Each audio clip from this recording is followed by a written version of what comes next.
Yo, what's up mga Kadoy TV Sports? Ang ating pag-uusapan ay nandyan na mga boss.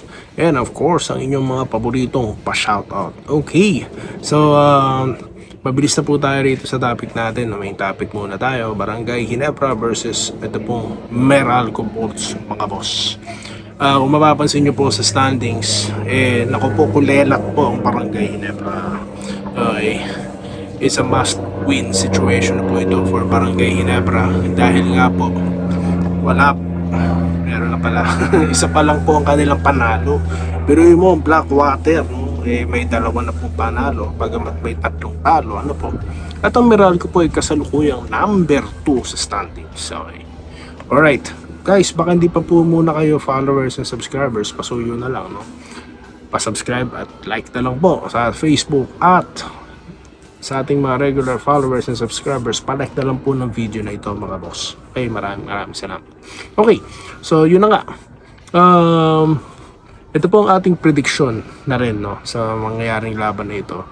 Alam nyo, para sa akin, as I said earlier, this is a must game or is a must win situation for Barangay Ginebra dahil mahirap pong malugmok sa 1-3 mga boss. Ayaw po ng Ginebra yan. Okay, dahil nga po, of course, kung makakapasok nga po ng playoffs or sa playoffs, I'm very optimistic, I'm very positive here na makakapasok po ang Ginebra. Definitely, sabi ko nga sa finals pa nga yan, kaya kailangan nilang maipanalo ito. Okay, alright, matchup po muna tayo.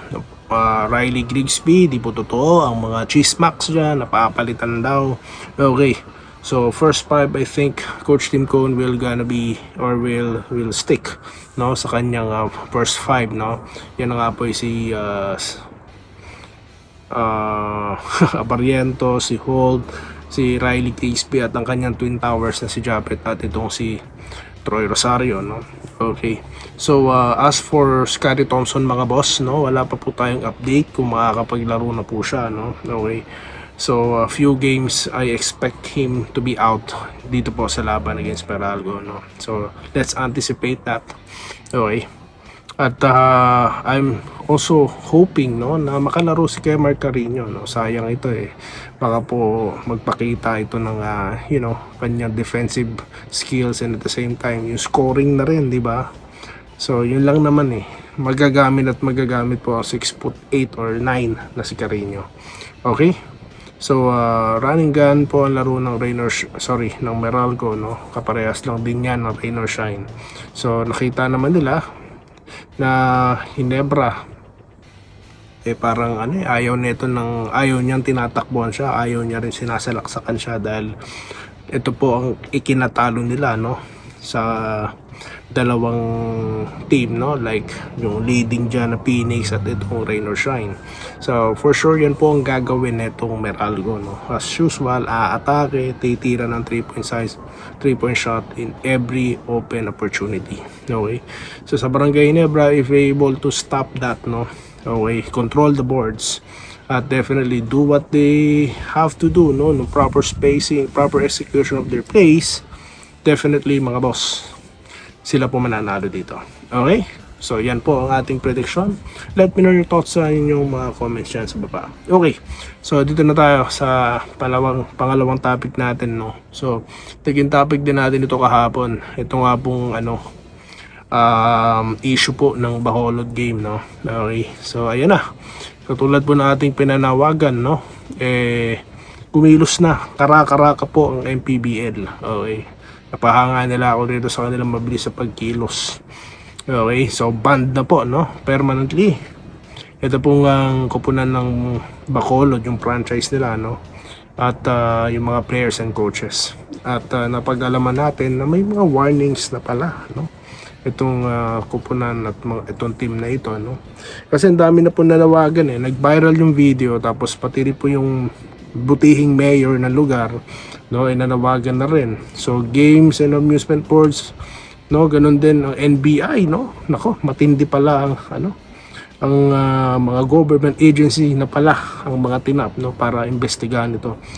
Tama lang po yan, at panagutin ang may sala dito, okay, dahil hindi po maganda kung sakaling mapatunayan po na may game fixing dyan, no? At kahiya-hiya po at lalang sisira sa ano po sa basketball game natin dyan sa Pilipinas. Okay, so sana po matapos na kagad yung investigasyon na yan at mabigyan ng karampatang penalty, parusa, kung ano pa man. Itong di po nila dapat ginagawa yan, no? Okay, so ayan. Alright, so mabilis ang Gilas update po tayo mga boss. Okay, so wala naman po tayo pang iba pang tawag dito. So far kasi 30-man pool pa rin tayo, no? Ibig sabihin pinalawak po, no, yung ang pagpipili ang mga manlalaro ni Coach Tim Cone. So wala pa tayong final na 12-man lineup, no, na ilalaban sa Asian Games. Teka, advance tayo sa sa next window, di po ba, na makakalaban po natin ng Iran. Pero one thing is for sure dyan, wala si Motor Mike, wala din si itong si QMB, di po ba? Si Dwight Ramos, napabalita din po, di ba? Nawala din. So, si kay Soto naman, ewan ko po, hindi ko rin alam no? Kasi busy daw sa NCAA, whatever, no? Pero, malapit na po, no? Sana makapag-desisyon na kagad, makapag-start na ng practice. Dahil, tingin ko kaya naman natin yung Iran, no? Kaya din naman natin yung Jordan. Okay? So yan po ang ating latest so far. Okay, shoutout na po tayo mga boss. Okay, so maraming salamat nga po pala dito sa panonood sa ating content, no? Alright. Okay. Vincent Aman, nag-good-day kahit anong talim. Alright. Ng kutsilyo, pag di ginagamit, pumupurol. Ganyan ang mangyayari sa mga player na may talent pero di pinaglalaro, mawawala ng kumpiyansa at gana maglaro. Kaya nga po pag nilalaro, di ba, napapansin nyo ang lamig, parang nininervyos, no? Samantalang kapag pinapasok po ang player ng Rainer Shine, gigil, di ba? Mga players ng Phoenix, gigil sila, di ba? So yun ang ating napansin dito. So dapat ganun din sa barangay, although we always saying, no? At mga players na nagsasabi, they are always prepared kapag pinatawag sila or tinawag sila sa scorer's table, no? Pero ayun. Anyway, dito tayo kay Jojo Works. Post from Cebu, Ginebra po ako. Okay, maraming salamat po kay Jojo Boa Works. Shoutout po, sir. Alright, Mayandeyang, pero ang tunay na dapat itatag na SBP para maglaro ang mga player na kailangan ng Gilas. Kailangan daw ilatag. Gilas po tayo ngayon, Doy TV, may pili na kaya sila at sino. Wala pa po. No, wala pa po. Alright, good morning po kay Sir Archie Makirang, kay Ma'am Minerva Nimba, hello. Alright, need pong bumawi ng Ginebra Kings next game. Good luck and God bless. Alright, good day Idol Doy TV. Tama ka Idol, marami pa naman ibang players, kaya hanap lang pag may time, lapit na laro. Alright, Lope Bucalos, lagi naman hinihiling ng fans ng Ginebra kasi kay Coach Tim Cone na habaan ang rotation ng kanyang players. At isa na ako dun para naman hindi gaano mapagod ang kanyang key players. Yun na nga kaya ka nagtatampak ng mga magagaling na players yung kinukuha mo sa, di ba? Kinukuha nyo magaling na sa ibang koponan para magamit sila, di ba, sa mga pagkakataon. Kasi tignan nyo po yung dalawang players ng San Miguel, si Hernandez at si Ahan Misi, di ba? Kung hindi rin gagamitin ng matagal, wala din. Hindi rin yan i-score na katulad ng Terapirma. Tignan nyo si Wami Chongson, di ba? Napaka-shooter pala talaga nito. Marami kasi talagang unutilized players. Anyway, sa San Miguel na yun. Pero dito sa Ginebra, di ba? More playing time para kay Kemark. Yun lang naman kasi lalabas at lalabas yan kasi yan na, pinakitaan na nga tayo 11 points, di ba? Limited minutes lang yun nung pumasok siya, di ba? Nag 2 points kagad dit siya, di ba? So yun sinasabi natin dyan. Alright, kasi ipapasok mo rin naman si Go, ganun din naman o ipapasok mo rin naman si Torres, ganun din naman ano bang gagawin ni Torres sa loob? Titira sa labas. At least si Carino may lamang ng 2 inches to 3 inches, no? Kayang sumupalpal. Yun lang naman. Edgar Recto, tama yun. Doon. Carlito Balima, nag-good day. Doy TV, nasa coach yan. Sana bigyan minuto si Kemark. Yun po, no? Kasi alam nyo kung gagawin ni Coach Tim Cone is ganun pa rin, masyado nang basa ng ilang mga kupunan yan. Diba? Nakita nyo rin siya, basa na sila. Phoenix, basa na sila. Diba? So yun lang yun. Kung same rotation, iisipin na naman ibang player, ganito lang gagawin yan. Ganito lang. So very unpredictable. Madaling pagplanuhan, di po ba? Kaya yun. Kaya tendency sa Ginebra, yung mga players, parang gulat pa. Diba? Hindi ako naniniwala na papalitan si Riley, sabi ni Archie. Alright. Pag ganyan ang laro na yun, sure maaga ang passion nila. Ronaldo. Okay, Roderick Rodriguez po sa Friday na laban. Yes. Mamaya na po yan. Okay, Ken Taffin deserve po sa Gilas. Alam niyo po kasi palakihan po ng lineup sa Gilas, no? Ken Taffin, ano po ba kahit niya 6'4", 6'5", alanganin po. Alam niyo po, gumagaling po kasi ang player dahil sa sistema ng kanyang kupunan.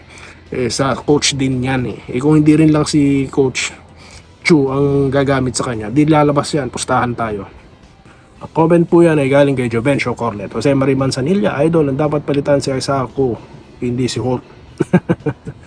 Alright, Bernabe Patunga, idol doy, sana makarating sa Ginebra Management at kay CTC. Boss Alchua, free agent naman si Terence Romeo. Pwede naman magaling pa si Romeo. Wenceslao Hapon, good day boss doy. Bukas ulian, mamaya na po yan. Okay, sagutin ko lamang po ito, no? Terence Romeo.